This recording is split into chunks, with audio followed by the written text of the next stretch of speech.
Hello, hello, everyone. It is Kenyon here. It is Basketball Rewind. Today, Tyler has left us, but I'm joined by the usual suspects, the ones that you all love, which is not me, but beyond the locker room, Coach Roach. Thank you for joining me. Welcome. How's everyone doing, first and foremost? Good man, just watching some hoops, in the final day of the season, and then also watching. See, seems like old Scotty Scheffler's gonna put on that green jacket in about 20 minutes. I was watching just a Masters update. It's a tough go for Tiger for the last two rounds. Body is not quite holding up, but the first two rounds, I think he gave it a good run. He made the cut. Yeah, you know what? I don't even notice the body as much as like he just I think he obviously just didn't play well. I found Mm, like he wasn't walking as bad as he was a year ago. A year ago, I thought that dude was gonna be putting it home. Like this year, actually, he didn't have the same exaggerated limping and stuff like that. So, I think if anything, I think what might be more is fatigue. That's what I that's think. fair. That's Because he only fair. played one tournament before this, and I think you just can't roll up to And also building it back up because like right. he can't do what he did in his prime, where he was Yeah, just like, yeah, I'll pick and choose what I right. want. You have to have a build up and a lead up. Yeah, So, not build up. but in terms of the Raptors, they played their last game today, and they lost. Shocking. So yeah, with that being said, the overall standings are more or less set today. So I'm gonna just kind of go through the 1 through 10 in both conferences. The Raptors end the season with the, if I'm not mistaken, the sixth best odds, which gives us at best a 45% chance of keeping our pick. And more or less, yes, coach, 37 point whatever percent chance of actually jumping into the top four. So essentially, what's going to happen from a Raptor standpoint, before I get into the rest, is either think of it, simplify it. They have a 50-50 shot of keeping their pick. If they keep their pick, they're most likely going to move up. Simple as that. And we'll see from there. Now, I will have more draft content for you guys coming up. Wednesdays are going to be the rollout day of more prospects. We're also probably going to have, he said that he's interested, so I'm going to hold him to his word. Tyler will be back at some point, closer to the draft, of course, but he will be back. Don't And count no Tyler, man. Exactly. So, and then we'll have us as usual, and some other guests as well. So stay tuned. Basketball Rewind. Obviously the comment, the subscribe on the way in, and enjoy. So back to Raptor land and beyond Raptors. Now that we've talked about having the six best odds, we have like literally the season just ended a couple hours ago. So, I'm not going to, do a whole wrap up today. That's going to be probably next week. However, today I think is really, really interesting because of all of the seedings. So, to start off, we will go in the East and then we'll move to the West. Some will say it's the best coast. I don't know about that. Yeah, Pac. So, Yeah. so number one, Celtics blew the field away this year. 64 wins. Wow. On a Um, side note, is that the quietest 64 win team you ever heard of? it is I think because so. like you didn't Yeah, really. It was yeah, just smooth sailing, and it was yeah. like, There's a buzz when a team wins this many games, and people asking, can they win 70? There's never that talk with this Boston team. It's really weird. But yeah, yep, please continue. Yeah. yeah. No, they've just been kind of steady the whole way through. In both a good way, but also in a okay, interesting. Yeah, and you're right. Even like the Boston content creators, they've been kind of muted this year, and Oh, I know why they're muted. We had that discussion with Tyler last week. I know why that's they're true. muted. That's true. Well, I mean that's true. Also, that's why you got to stay tuned on Basketball Rewind because we talk about these things. Yeah, yeah.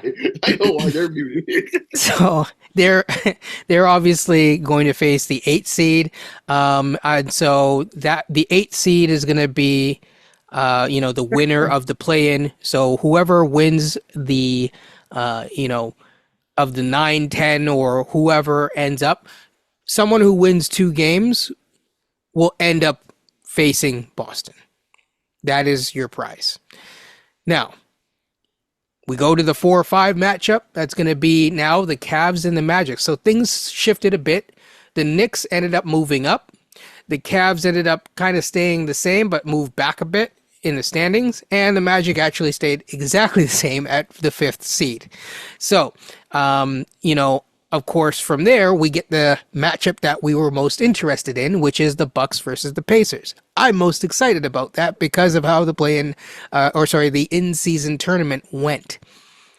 Finally, we have the Knicks, who will face the 7th seed, which will be whoever wins their first play-in game between the 76ers and the Heat. Before I move out to the West, do you have any comments on the play-in spots? And then we'll look at individual matchups in a second. I would just say, Nick Wright has been trumping his horn for the longest time. And I was like, I'm kind of old school about it, but I think I'm starting to move towards his position that the number one team, maybe I think he had the top 2 teams, should get to pick their opponent. And because you win 64 games and you might likely be getting the Miami Heat or the 76ers your first opponent. That sucks.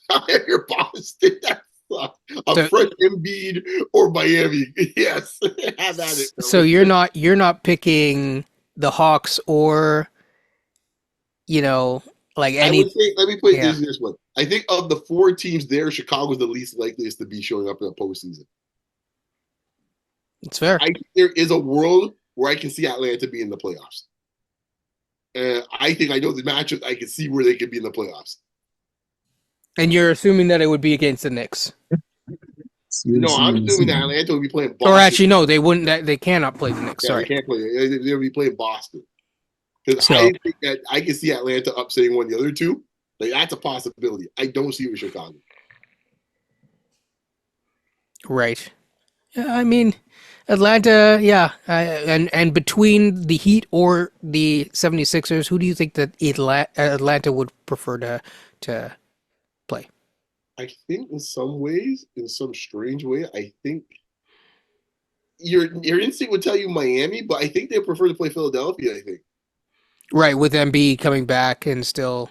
Yeah, because you can try to run through Embiid off the court, right? And you get him a whole bunch of pick and rolls. Like, I mean, and make life a hell for him, in this case, having to move.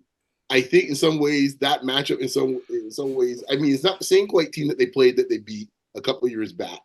But certain elements are still the same, even though it's a different coach. But we'll see. But and Philadelphia has the fragility issue, right? That's the intangible to get in the postseason in any sport. Man, that scar tissue starts showing itself at certain times, man. And you're in Philadelphia. Let me give you a scenario. I feel like it's Golden Girls, like Sophia. Picture this: 3 days from now, or sorry, let's say next weekend. In this case here, I guess next Friday, and you have a game, Atlanta, Philadelphia. 5 minutes left to go in Philly, and it's a 2-possession game. Pick whichever way you want it. And I'm sure you can imagine what the Philadelphia crowd's feeling at that point. That's all I got to say. It's going to be some sweating going on there for sure. Trae Young, like just licking chops, like the wolf in Red Riding Hood. Okay. Absolutely. That's all I got to say. There's certain guys that relish those moments. Coach, any of the play-ins that you're most interested in? I'm interested certainly in the Philly and Miami series. By the way, can y'all hear me? Yeah. Okay. You don't have to let Kenyon know anymore, but my mic, hopefully it's fixed a little The bit. mic sounds right, Coach. Mic check. 1 2 1 2. Okay. You know what? This is going to be a bit of an odd take. Boston should want to play Miami for revenge. Prove to yourself that you can go beat the Miami Heat. I think it would go a long way for them in continuing 4th in the playoffs because they're the best team in the East, especially with what happened to Philadelphia being in the 7th seed and them falling the way that they did. Philly probably may end up playing the Knicks, which will be interesting in itself. But I think Boston's the best team in the East, and go friggin' prove it. Go beat Miami. And I don't, for the record, people, I don't like Boston. I'm a Maritime kid. We get our little things with Boston at times.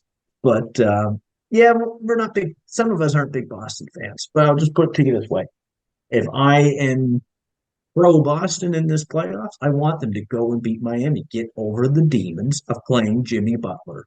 Go get it. Because if you can't beat Jimmy Butler, what makes you think you're going to go beat Nikola Jokic or Shea Gilgeous-Alexander or Kawhi Leonard? You're not going to happen. You got to get over it. Get over Jimmy Butler. Get over the big bad Jimmy Butler. Do it now. Win. I tell you, man, the scar tissue's rough, my friend. The scar tissue's rough. Let me tell you. You think in this case today, when Milwaukee put that big fat, egg out there today, they don't know what was going to potentially happen. They too running from that demon. Okay. To your point, coach, the only dude in that Boston locker room that wants that smoke, quite honestly, is the coach. I don't think none of them dudes in the court want that smoke. The J Brothers don't want that smoke. I know after last year, Drew Holiday right now got mugged right now. He's right now trying to hope that he don't see Jimmy Butler again. None of them dudes want that smoke. Okay. Okay. I think only one wants that is Missoula. He's the only dude that has that mentality. The rest of them, I ain't sure. If I'm Boston, I'm wanting to play Miami. I hear you. I think they built that way, man. Yeah, I think it's always interesting because it's like, do you tempt fate and kind of rig the your standings to have a better matchup? But they always say that can come back to bite you. Boston didn't get into that trap, and we will see. Hopefully, it doesn't come back to bite them. Really quickly on the other two matchups, I said that on the frisky scale, the Magic are the most frisky. They're a very interesting team, and I don't know if it's the most favorable Cleveland matchup. No. Yeah. See, this is why I know people get upset with me about this, but sometimes you gotta understand. Sometimes when you see it a lot, like in entertainment, right? And you say, okay, this singer has it. This actor has it. It happens in sports too. And like, I feel, one Paulo Banchero, he has it. And it's not something you could quantify with all your metrics, all you advanced metrics dudes who want to be out here and stuff like that, and give me charts about why this, that, the next thing, and Sky might be better than this, that. There's certain elements, in this case, in the playoffs, that you guys don't understand, man. And I think you're going to learn real quickly. There's an it factor in this case here. And I don't think it's a coincidence this team here, before they had him, where they're just going like this around the drain. And within 2 years of having this dude, they're the 5th seed in the East. Okay? There's an it quality. I saw it today. All the other Magic dudes having a good old time partying it up and loving it. We the playoffs. And they panned the Banchero at the sideline. My man looked dead pan. No emotion. And like, he's like, well, we done something pretty much. That's the look I saw. I was like, oh, damn. I was like, good luck, Milwaukee. Yeah, I mean, it's a hard thing to explain, especially to Raptors fans this season, because I know everyone's been like, I want the vibes and stuff like that. Sometimes you want one dude on your team that ain't about the vibes. No, man. Who's about the business. I'm about that action, boss. Exactly. You hit it, Ken. I see that very differently. Oh, sorry, Bianca. No, go ahead, coach. If I'm Cleveland, I want Orlando. I would much rather play them than play Indiana. 100%. Orlando's a young team outside of Banchero. I see what you mean about Banchero. I kind of question the other guys. What are they going to bring in the playoffs? Their first time. Cleveland's got a fair amount of experience in the playoffs. They lost to the Knicks last year. They lost to the Knicks last year in pretty disappointing fashion, quite frankly. They got a superstar in Donovan Mitchell. They got length, Mobley and Allen. They got some three-point shooting. They got a good point guard. There's no excuse for Cleveland not to win this series, in my opinion. They should win this series in 6, preferably 5 by the time. Yes, on paper, I agree with you, but there's once again, I really love about playoffs in every sport, man. It's the best. Yeah, there's a fragility about, and a softness. I hate to say that term. I know Kenya's not a fan of it, but sometimes it's just the word. And that team, man, once a little pressure gets on there, man, they start feeling the pressure, man. I'm sorry, man. The Mitchell's gonna do his thing, but the rest of them dudes, I mean, he's gonna be one of them guys looking around looking for some support. Ain't gonna be no one behind him sometimes, man. I just don't know. Orlando's such a wild card and have nothing to lose, and they're young and don't know any better, but they're also physical, which what the Knicks were last year. And the Knicks beat them from pillar to post all over that court. I thought they were going to go and bring the cops because that game was that series was so rough.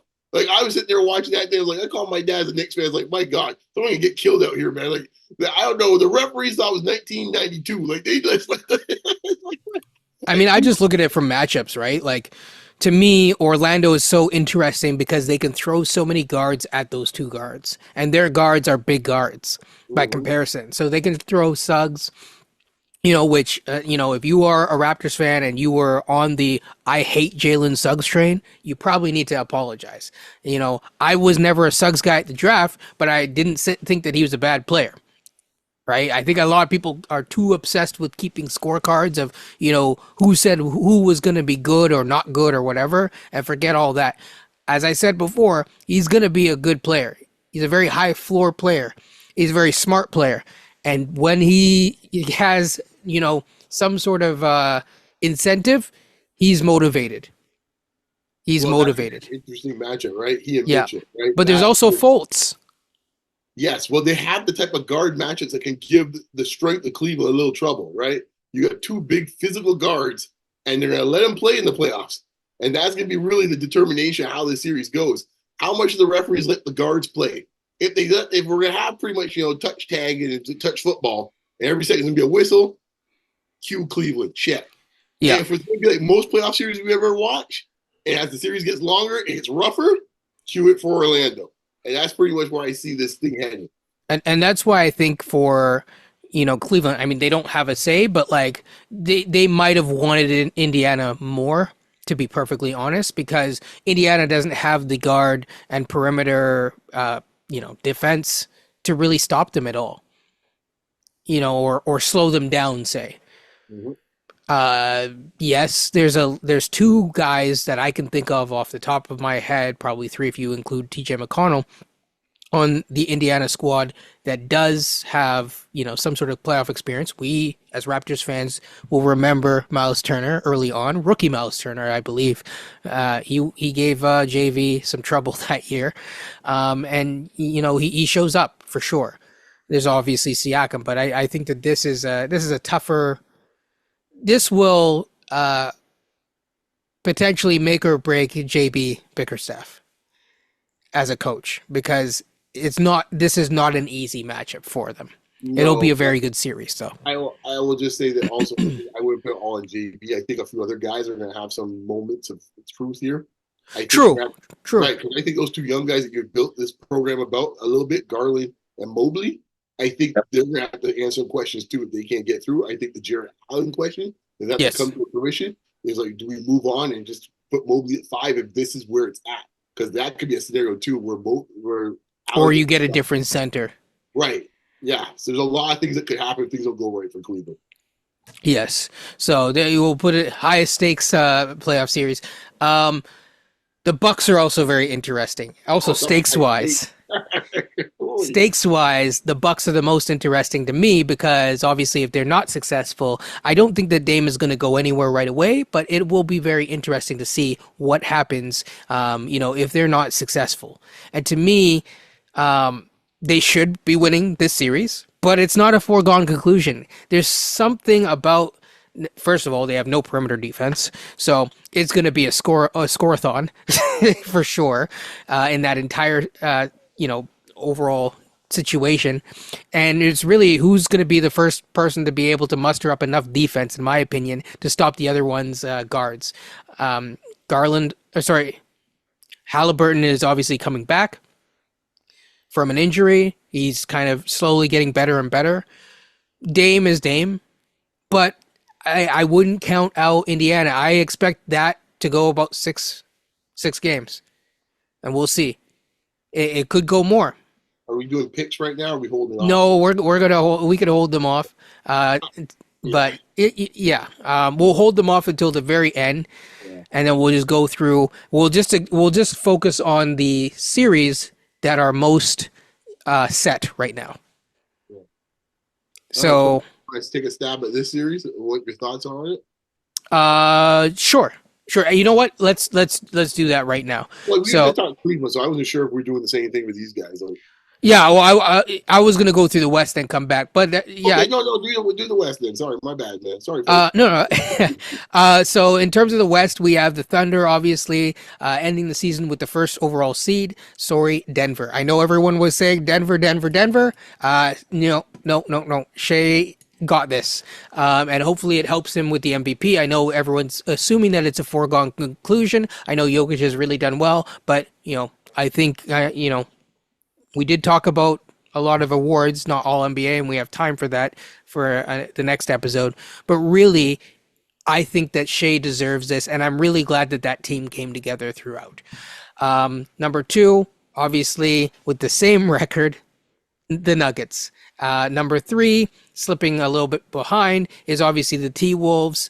And so just to, and then obviously the 4-5 is going to be the Clippers, and then who's facing the T Wolves is the Suns. Now, let's go Dallas. through the matchups. Sorry, Clippers and Mavs. Suns are going to end up facing the T Wolves.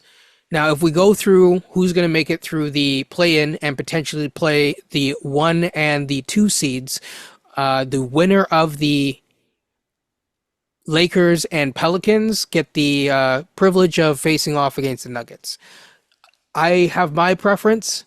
I always like to see matchups from previous years. And so I also would say that in this situation, sorry, LeBron haters, but I'm going to go with LeBron on this one. And I think that LeBron's going to end up facing off against the Nuggets. But I'm curious about your guys' thoughts. And then, of course, the on the other side of the bracket, you have, Cali, the other part of Cali. Two Cali teams. Obviously, the Kings, who are kind of limping their way into this playoffs, and the Warriors, who are coming on strong late, but, again, they haven't had the best of year. Where do you guys want to start in terms of the plans? Um, okay, I just say I think they flip a switch. I think Los Angeles will win. In New Orleans, I think that matchup is just a bad matchup for the Pelicans. Yeah. So I don't think that. I honestly, I like we discussed offline. Like Zion, the one matchup I think would give Zion problems is a matchup where he has to be defended by LeBron, who's just almost as strong as him. Still is quick enough to go and get the spots where he wants to be. Will lay off him and give him the jump shot. So like, and it's probably one of the few guys in the league where you probably could just single cover, and the Lakers don't have to commit. So Right. unless my man the third starts popping off, they give them some other option. Brandon Ingram's gonna do his thing. I'm not worried about that. But unless the third comes in to kind of supply some resistance, it could be quick. It could be a quick out for New Orleans for at least this first game. Yep. And then I'm assuming you would have New Orleans kind of snaking their way up through the bracket on the other side, or no? Well, yeah, I think now with the other guys, I think I like them. I like them against any of the other two teams. Yep. You make a great point. Like I don't know. I mean, I'm not sure you want to jump the Warriors Kings matchup yet, or Yeah, not. yeah. Because I personally, I was already going to say that I don't think the Kings are going to make it. Right. They're limping into this playoffs, a little bit hurt. I know everyone's favorite Raptor free agent potentially in Malik Monk is out with the ACL tear or is it MCL? ACL. So he's out for a while. He's probably going to be rehabbing depending on the grade of how bad it is, all the way till potentially training camp. And he's a free agent. Also, Kevin Herter. So a lot of their offense and their weapons, especially off the bench, but also guys who are really play significant, serious minutes for them, they're gone. They're counted out. And so it's tough. I do think that the team has other issues that I would say. And, this Warriors team has beaten them in a 7-game series, and I don't think that they have the chess moves to make it past. Any rebuttals to that? Coach, I guess other issues is Sabonis without saying it. Well, I want to say something about the Pelicans and Lakers first before I get to that. Yeah. You're the Lakers. You beat the Pelicans, and you end up playing. Was it? Is it okay? It's Denver if you win, because then you get the seventh seed. Who do you really want to play? You want to play OKC? We'll play Denver. We all know playoff basketball gets more physical. I know OKC get the number one seed. I'm super pumped for them. Once again, you want to play Denver with Jokic and Gordon and Murray? You want to play Chet inside if you're Anthony Davis and LeBron. I'm Lakers. I want to play OKC first. I get it. They might be the first seed. I'm willing to test my chance against them than I am against the champs. You're making a big assumption, though, Coach, man, because I only put my faith into now one game. And I mean, I'm out for my season's done. Which is also possible. Yeah, Yes, it's a risky gamble to. Yes. I'm saying whoever loses this game will play, uh, could play the Oklahoma City Thunder. Pelicans actually match up fairly well with them too. They got the big Zion and JV inside against Chet. Boy, if I'm one of those teams, I'm wanting to play OKC. I'm willing to take that chance to go up against them over Denver. It's different maybe if the T-Wolves were in second. I don't think LeBron's going to make that decision. So He's going to go for it. So I'll Yeah. tell you that right now. I know he should, but boy, I just don't trust OKC's up front court size in the playoffs. I That's just fair. don't. Again, I got to see it. I want to see what Chet's going to be like. That's fair. They should have went out and got a big guy at the deadline. They didn't. Yeah, well, they did. Biombo. I'll reiterate, they should have. So you got someone maybe to physically match up with Anthony Davis or Jokic. I'm not saying that they're going to stop them, just physically match up with them. Yeah, I forget how old Biombo is now, but also Biombo's an undersized guy as well, so it's equivalent of getting someone Kem Birch size to help back up. I do think that the Hayward move was good, but man, it would have been good for them to get a center. Depending on the Adam Silver decision, John Day Porter might be available. I'm just saying, if the Pelicans end up playing OKC, Zion is going to average 35 that series. 100%. But Shea can match that scoring output. So, I mean, to me, the OKC, I think that they're going to go further than people think. But OKC, I'm so excited to just see, like, how Shea kind of slowly works his way. And, like, to me, the playoffs are so interesting for young players because you see their minds work in real time, kind of starting to figure out different reads. It's like, oh, okay, they're attacking at this angle, and suddenly you just slightly shift the pick and roll angle, and that can make a big difference. It's playoff basketball is the best basketball. I'm sorry, to the regular season. I'm not saying the regular season doesn't matter, but playoff basketball is different. If you were in a coma and got a chance to pick where your coma is in the year, pick it so that you come out and watch playoff basketball.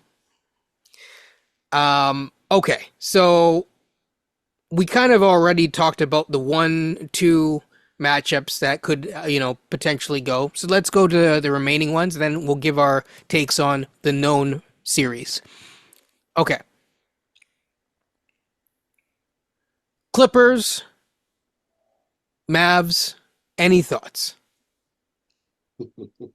Because this is like an old friend that keeps coming by that you don't want to keep.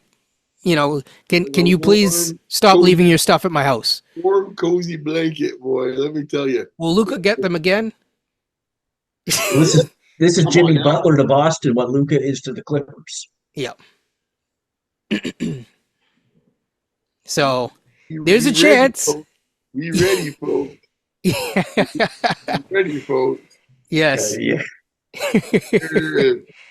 Big D. So yeah, we will see.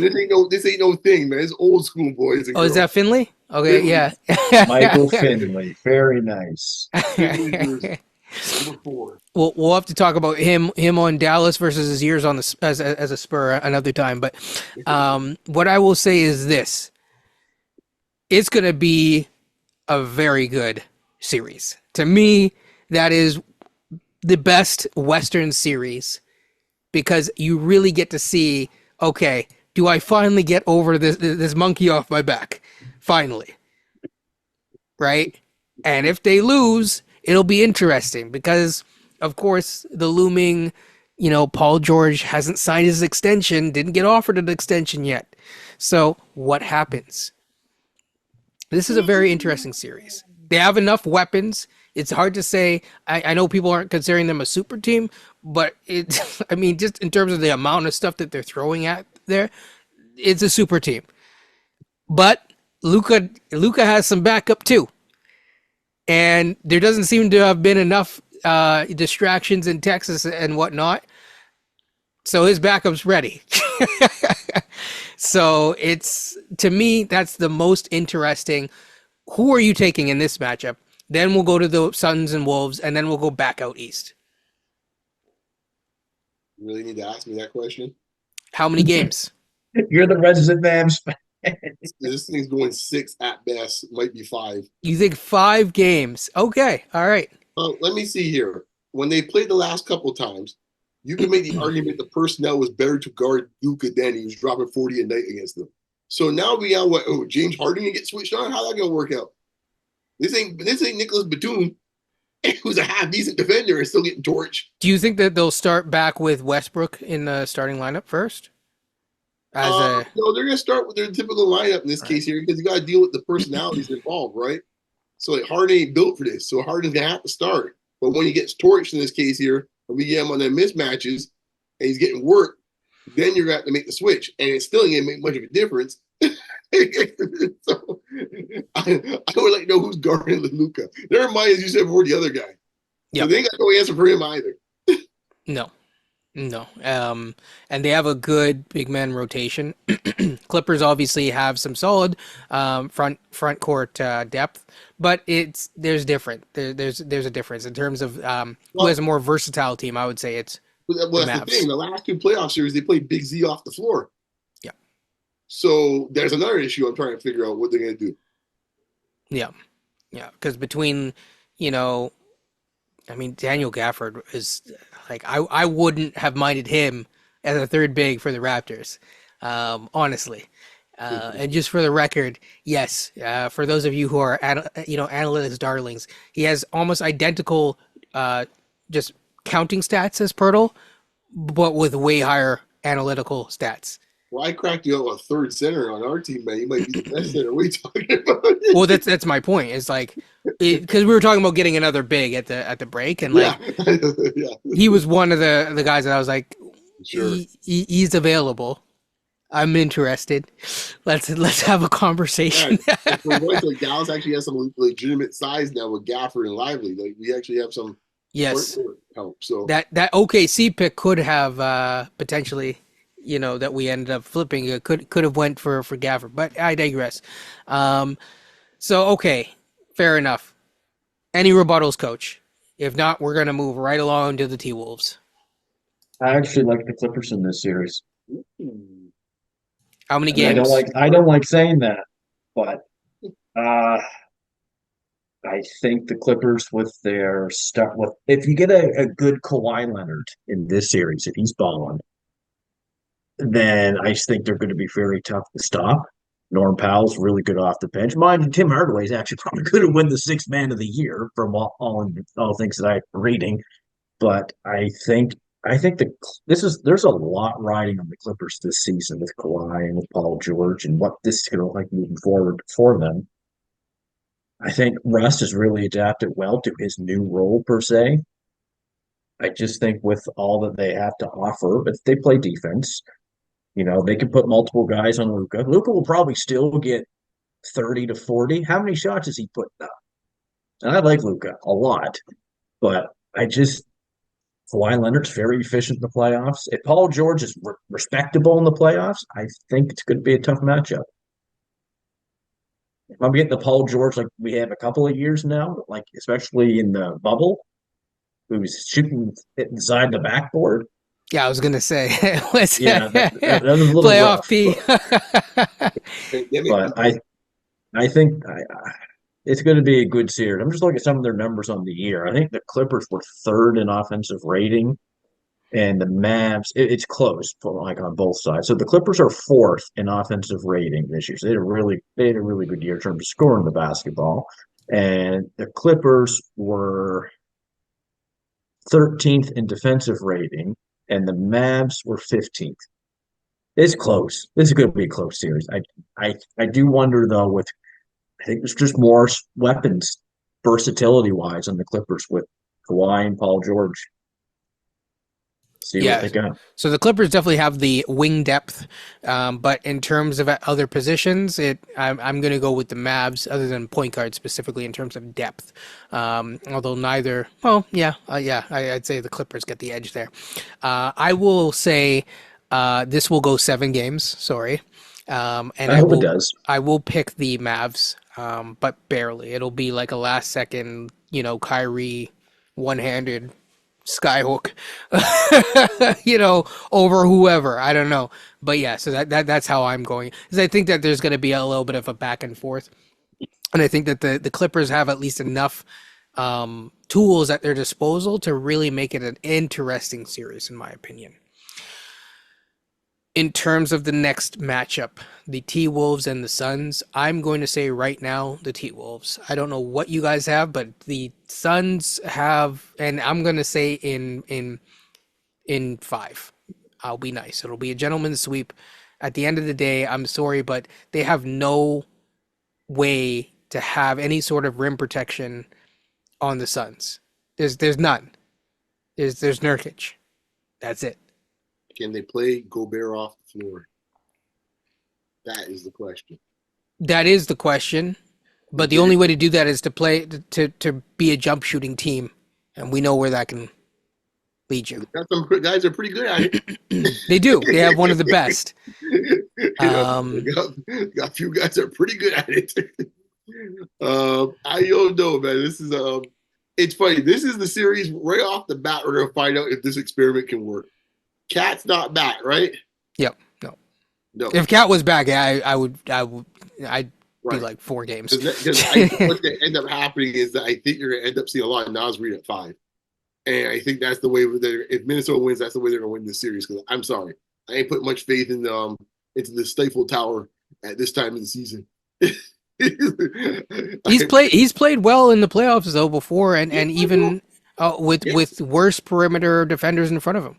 I agree, So, but in the Cat moment, did play today. yeah, He played today. Cat did. He played today. I He's thought suited so. up. Yeah, Okay. they thought he was Who's ready that? to go. Because I think either Cat or Nas really have to play 5 for them to survive in the series. Because I just think that the word's out on Gobert. If you have the personnel, you can spread them out. The question is, the only thing I would say is the Phoenix, who would play the 5 in Phoenix to fully spread them out. That's the issue that Phoenix has. They don't really have a natural guy to spread out as a 5. They could use a Cat or Nas Reed, quite honestly. That's what they did to be effective with that. So I would say give me Minnesota in 7, man. And then you got the intangibles, man. Minnesota's never really done it. But I gotta stick with my man I've been sticking with all year. In Ant-Man we trust. Yep. I think he's No, the 100%. Yeah, I just think that they're a better team, so I'll just keep it a buck there. Yeah, in terms of the length of the series, because everyone seems to be picking the T-Wolves, I said my piece, Coach, and then beyond. Minnesota. I think they're the How many games? top defensive team in the league. I can see this go 5 or 6. I don't see this going 7. I think Jaden McDaniels, Garden, Durant. They could put a lot of length on Durant for one. Like Beyond had said, Gobert comes over the game, you get Nas Reed in. Well, some might argue that's better for Minnesota, even, especially, well, definitely offensively. It's better because he can spread the floor over more. You put him and Towns on together. Minnesota's got their matchup nightmare for a lot of teams. And then, as he just said, the Ant-Man, this is going to be a coming out series or playoffs potentially for him. And I remember you were the one who's been saying Beyond about him being in the MVP race. And I think Paul Jones from Raptors Tonight heard you, man, because he's the same thing. Why is Anthony Edwards not being talked about more? So this is going to be a big playoffs for him to let the world know, hey, you know, I'm here now too. I'm part of the face of the league. No pun intended. True. And I also think his shoes are coming out soon as well. I think that they announced that. So there's a whole bunch of stuff that is riding for him specifically. So it'll be interesting. It'll be interesting. Going back to the East. All right. So let's start the same type of order. Bucks, Pacers. I think we actually I don't know if we said anything. So Bucks, Pacers. How many games? Who's winning? Coach and beyond. And I'll go reverse order for the other one.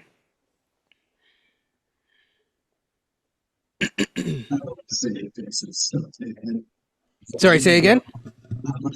Pacers so bad, but I gotta roll with Milwaukee. Gotcha. Um, Milwaukee. I'll say Milwaukee in 7. I think it's gonna be a good series. right. And then beyond? Pacers in 6. I don't see any resistance from Milwaukee. I think they're going to expose them. I think they're going to have all the fives running out there chasing 3-point shooters. I think in this case here, Halliburton, one of the few teams, and one of the things I was concerned about Halliburton is like, can he get his shot off in a playoff setting where there's more physicality and stuff like that? He's got that kind of set shot type of scenario.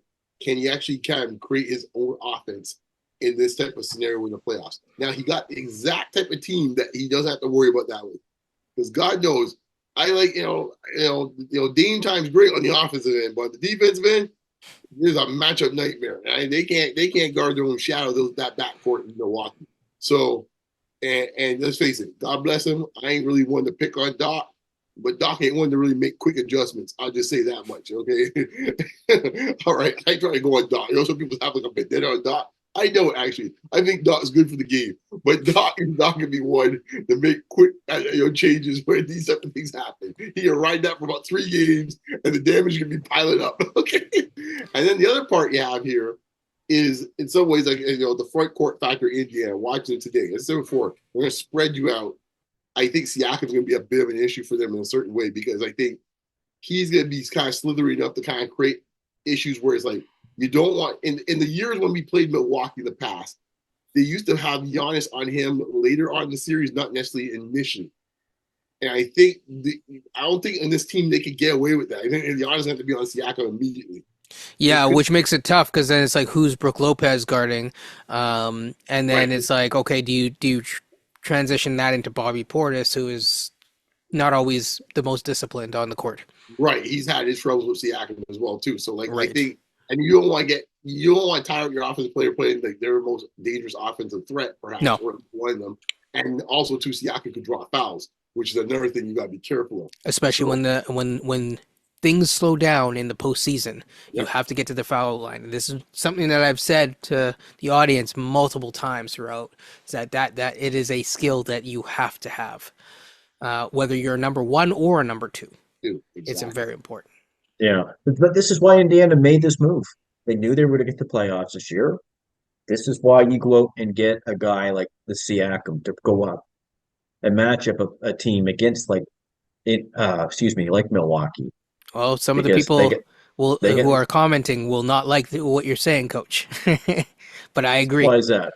Why? Because people have because of exactly what we were saying about before we started this show. There's a certain almost like hate fetishization of watching old Raptors that are no longer on this team that you didn't think that were good, and praying for their downfall. Look, I was praying for Indiana's downfall just for their own pick, but in the playoffs, even though I think Milwaukee's going to win, I want Indiana to win. I want to see them do well. I like their team. I do too, and they're also like, in a way, they're kind of underdogs. They're kind of an up-and-coming team. They're an exciting team. So I'm going to pick them 7. I think it's gonna, Milwaukee has a couple things to kind of punch back, but it's gonna be a lopsided 7. They're not gonna be close games. No. Like it's gonna be like 20-point blowout here, another 20-point blowout there. I'm not predicting a lot of close scores. A very high scoring affair. And I think the Milwaukee fan base isn't quite at Philadelphia fan base levels when it comes to anxiety. or even the Celtics fan base at this point here when it comes to anxiety. But I think if this series gets to be a dogfight, Well, when you've been reverse swept, it yes, does that to you. yeah, right, where they've taken a lot of their worst losses at home.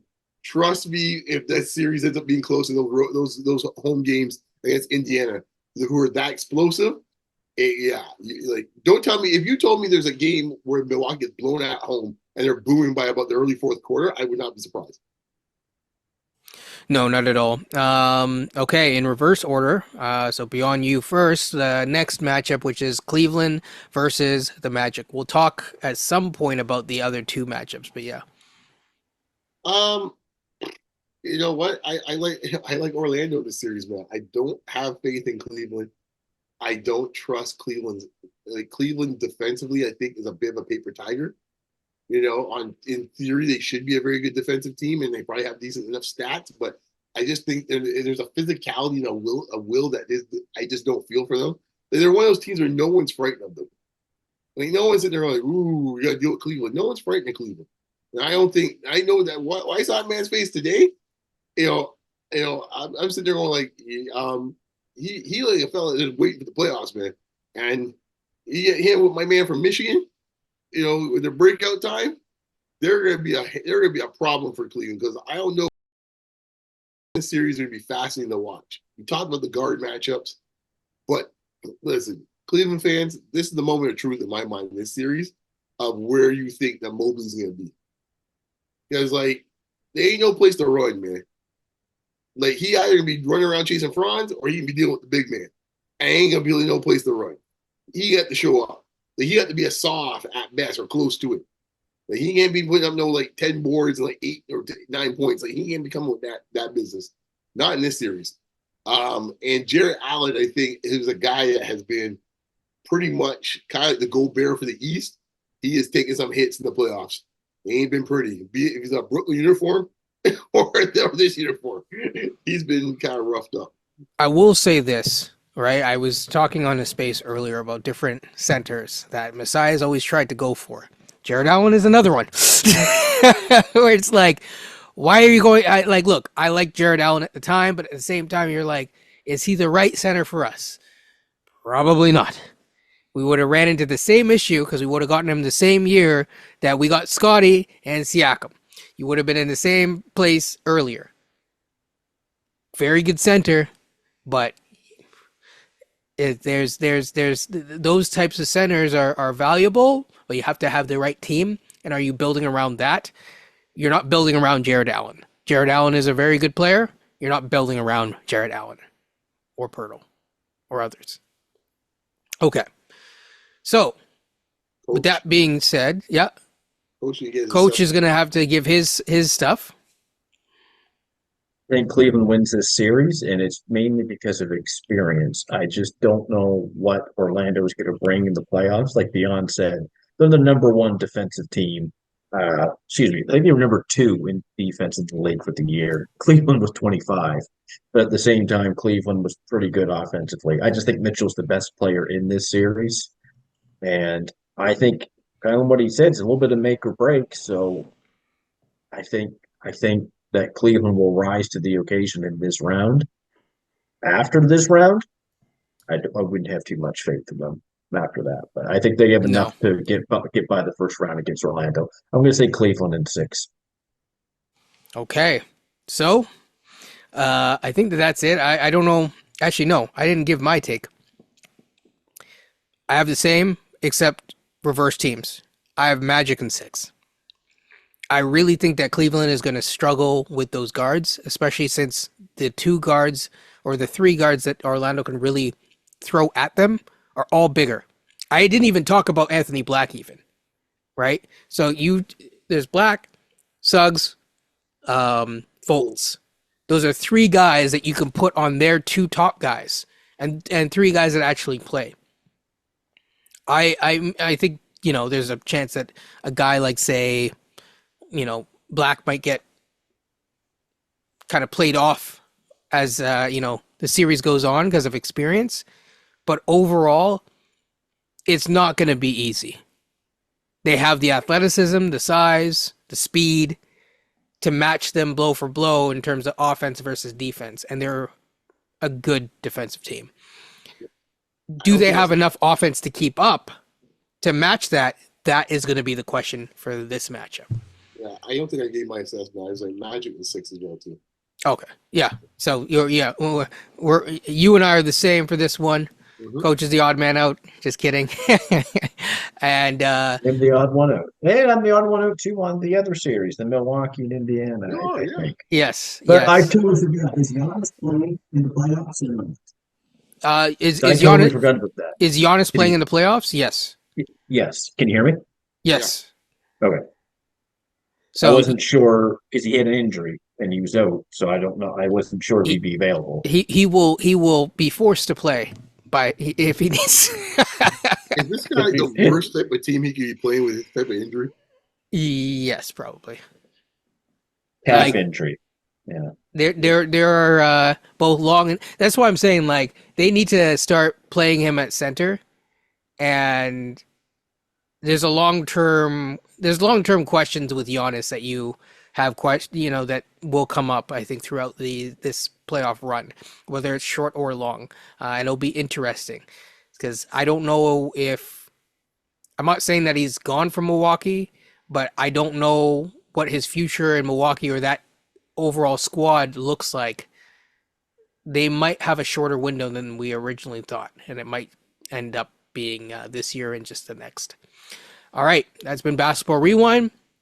It's a playoff preview, of course, a proper playoff preview, because before it was way before. Now we're getting into it. Like, comment, and subscribe. Hope you enjoy this episode, and stay tuned for draft content because, I mean, as a Raptors fan, you got nothing else. So, yeah, take care and peace.